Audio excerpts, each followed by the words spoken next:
How you doing, my friend? I see we meet again. Do you remember the last time we met? I told you that someday, and that day would come, when I would call upon you to do a service for me. Well, today, my friend, is that day. I, as the good father, have demonstrated to you love and loyalty. You ask around, you ask people. The good father, he knows how to demonstrate love and loyalty to the family. You know, the faith family. How come it's not happening? What's the problem? You tell me you don't know how to demonstrate after I showed you? This is not good. It's not good for a man to have and not share.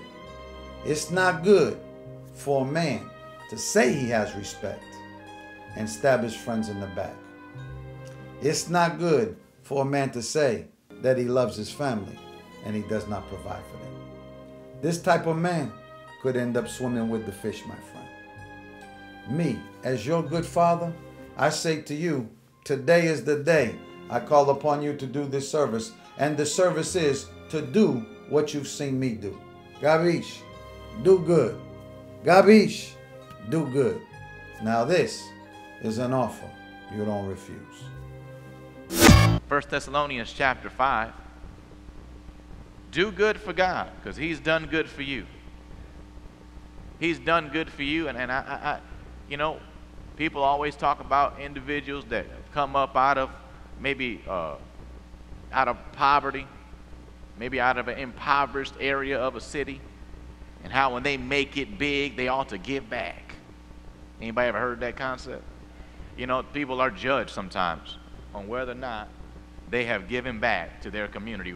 And sometimes we say they forget where they came from when they did. Well, I don't want to be somebody that forgot where I came from. Forgot who got me here. Hello? Forgot what he did for me. I want to be somebody that finds a way to do good for him by doing good for others. 1 Thessalonians chapter 5, verse 15.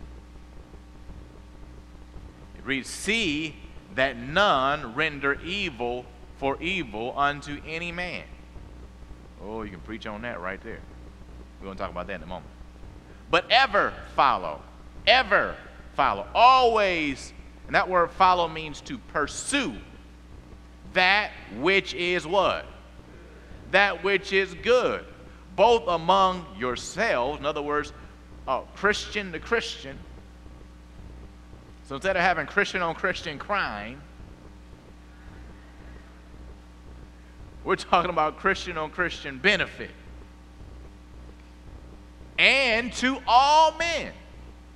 One translation of this says, always seek opportunities of doing good, both to one another and to all the world. So the Word of God is actually telling us here to seek opportunities. See, if we're not careful, we'll read Galatians 6 as though, you know, we ought to just go about living our lives, and every once in a while an opportunity will come, and then when that comes, go ahead and step in and do good. But actually, you study this out, you'll find it is talking about you seeking opportunities. You on purpose looking for opportunities to do something good for someone else. He's telling us truly love with an unconditional, everlasting love, even our haters, even people that put themselves in a position of an enemy against us. He goes a step farther.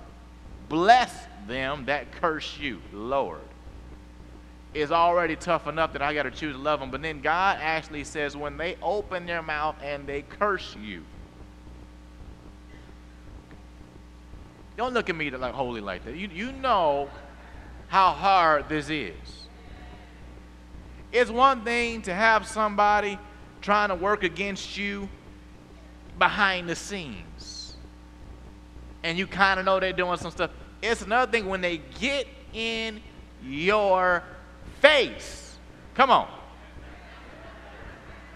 And then they curse you. They start, whether they start cussing at you, cussing your mama. Oh, for some of us, that's where my love walk ends. Right then.